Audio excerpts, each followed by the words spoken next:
So welcome to another Fact Fiend Focus, which we've not done in a while because we've had shit to do, but we're going to crack on now and talk about something.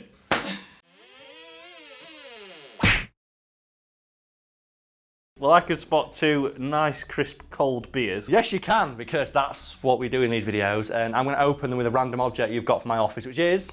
A pair of nunchucks. Oh, my nunchucks! Yeah, pass my nunchucks over. Waha!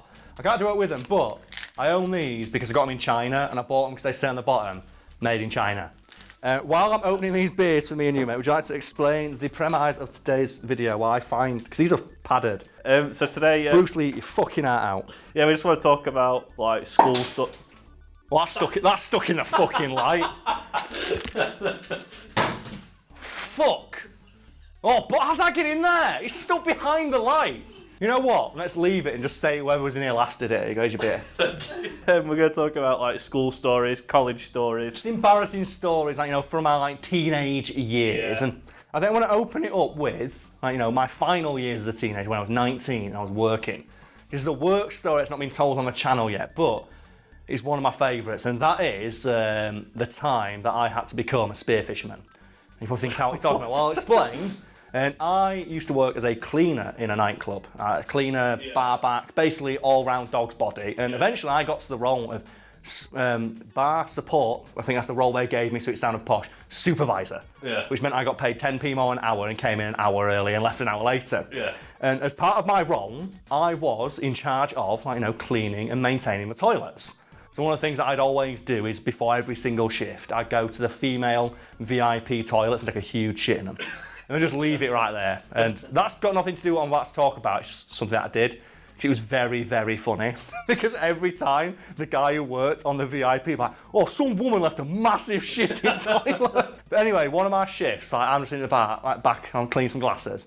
And one of the girls who works on the bar comes in and someone's gonna have to sort that out. What's going on? Female toilets. One of the toilets is blocked up. It's like, oh, fuck's sake, not again. This happened all the time. Yeah. It's like, why don't you just go sort it out? I went, no, Karl, trust me, that can't be sorted out. I'm not touching it. I went, for fuck's sake. And bear in mind, I've got a little sister, and I worked cleaning toilets, and I think I've told the story before that one of my shifts involved standing ankle deep in piss, scooping up pee from the floor because the toilet for that bar was in a basement and it overflooded, and pouring it down the toilet. So I didn't care. I was completely immune to like any disgusting stuff that you could find in the toilet. Because you know what? I wanted that £6, like 10 an hour. Exactly, mate. And I said, right, I'll sort this out, but I need some preparation first. So I walked into the back room and I came out with a mop. And I got the mop and I stood on the end and I ripped the handle out of the mop, went across the dance floor to get the female bouncer that we had. I went, look, you're gonna have to accompany me to the toilet.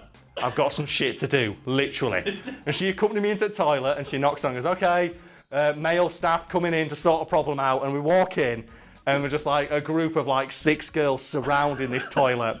Like they're about to watch an execution take place. And I walk in and I just go straight up, because I know what the problem is, and I've sorted it out in the male toilets many times before. Yeah. And I stroll in like a fucking don, get my thing up, stand right in front of the toilet, look at the problem. Oh yeah, completely blocked up.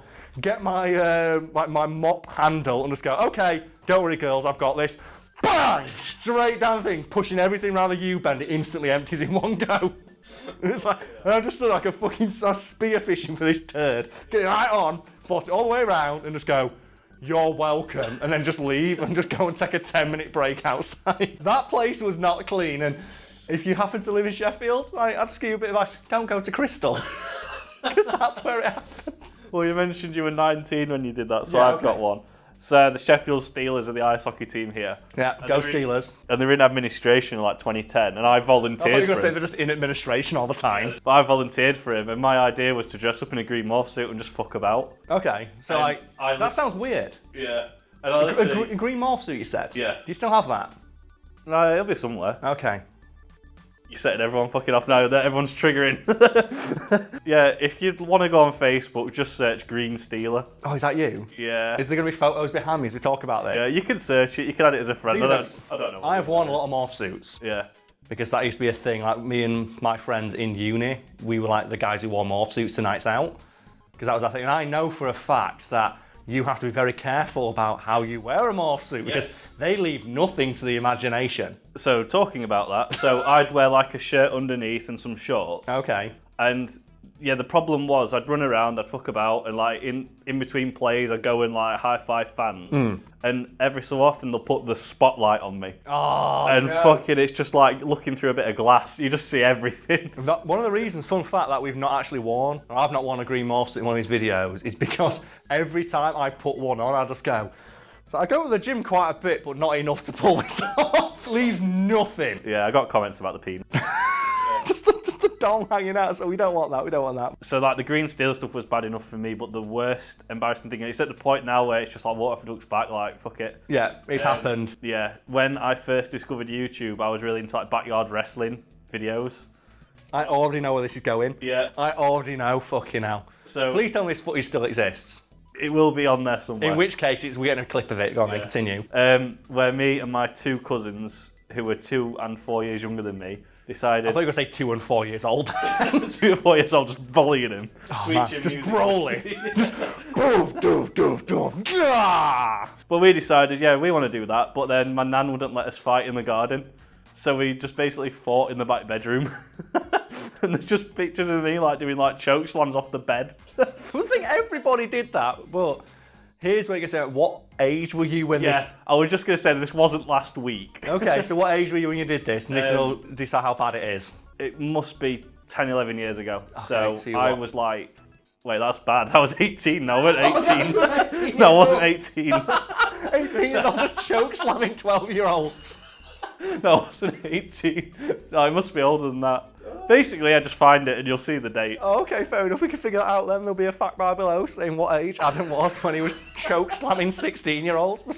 Something he's going to admit to in a big YouTube video. The best one was though, like my little cousin, like the youngest cousin, he didn't want to do it anymore. So I came up with this elaborate story, like, oh, we had a ladder match, and he got up the ladder, and I choke slammed him off the ladder, and he broke his shoulder and everything. And the first comment was, fuck off. Just made shit up, just lie. You can't lie in a YouTube video, that's not fair. I got hit by a cushion and it cut me open, apparently. A cushion? Yeah, ketchup. Oh, yeah, it was, all right, fair enough. I thought you were going to say zip got you. We had something similar when we were in university. That same job that I had, like obviously, as you imagine, a bar, a lot of turnover, especially like the freshers, and then a guy came in, oh yeah, and I won't name any names. I think he's like quite high up in whatever company he works for now. But he was this large Australian man. I think he was 6'8", and he was like the most ridiculously like charismatic person you have ever met. Yeah. And I just remember one evening I was hanging out with him, and I'm gonna say like call him Adam because that's his name.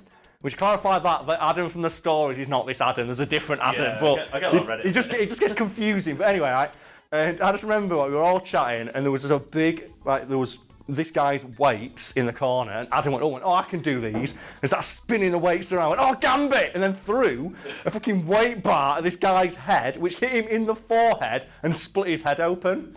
Fucking and you're thinking at this point, oh my God, is he knocked out? You know what he was pissed off about? He messed up his hair.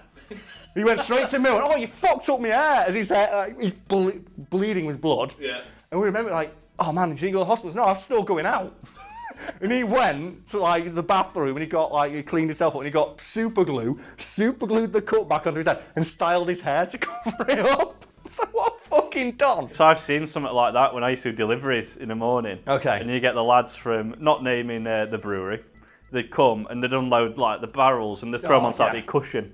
And the one when he was picking one up and his colleague didn't realise that he was doing that. So he threw another barrel out, cracked him on the head, and he was like just blood everywhere.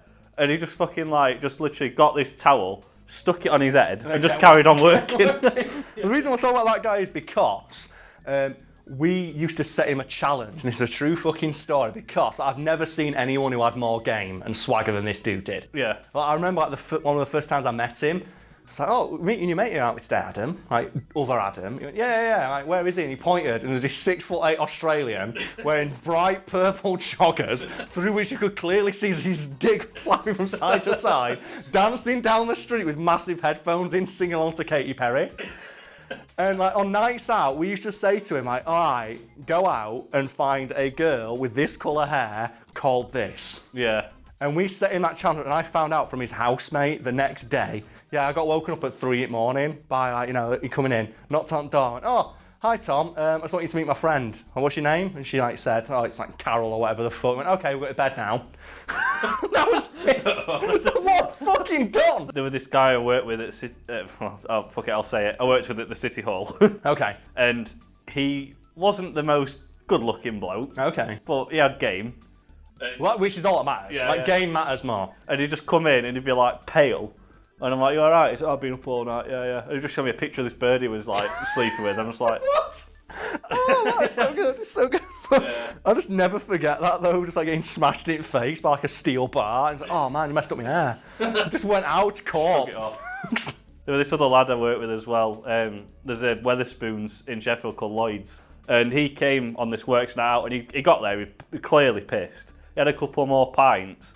And then as he was like going down the stairs to get another, he threw up on the stairs, stood on it, slipped, went bum, bum, bum, bum, bum, bum, down the stairs, covered in his own vomit. What the fuck? Walked off, went home, had a shower, came back out and just carried on drinking. What absolute ledge. Right, well, I've got one more. And this one is fucking amazing. And that is just the story of the sausage. I'm not going to name the name because I know the guy who watches, like the guy who this is about, watches these videos. And there's a friend of ours who used to do a lot of our house parties, and we were around there once. And the general rule was you bring your own drinks, and you can kind of take other people's drinks, but stick to your own stuff. Yeah. But if you're really desperate for the night, grab someone else's. One of the guys had to bring some fucking Baileys because that was on offer at Morrison's or whatever. Yeah. And as soon as he walks in, because you're 18, 19, first thing we do is like pint. Peer pressure works when you're that age. And he poured all of the Baileys into a pint glass and was just drinking out of that for the night. And then we'd had a barbecue early in the day, and just at one point in the evening, someone just went, just put a sausage right in his Bailey's glass, and he didn't notice because obviously it just sank straight to the bottom, just hidden by the milky, creamy goodness of the Baileys. And then about 5-10 minutes later, like, yeah, okay, all right, we're gonna play Ring of Fire, Yeah. and we purposely made it so he had to down the Baileys. So he got the waterfall, he went, and then it's all we saw was just this little sausage popping against his lips. Because he was just like, oh, what the fuck's that? And it's like, oh, it's a sausage. And then this being 18, 19 years old, he left the sausage in the pint glass and just put his drink down, we played the game, not thinking anything about it. Next day, he gets banned off of Facebook. We're thinking, what's the connection here, Karl? Well, it turns out someone was taking pictures that evening and happened to take a picture of him during that game with the glass here. And someone had seen him get tagged in that photo and assumed that he just had his dick out. Fuck's sake. So he just had this little sausage poking out the top of the Baileys, and someone thought it was his penis. So they just banned him on Facebook for sexually explicit content. So when he got back on, he's like, what the fuck flagged that? And it was that photo, and he told the group, thinking, oh yeah, you'll all show me sympathy. It's like, no we didn't. We all made it our profile photo and tagged him in it.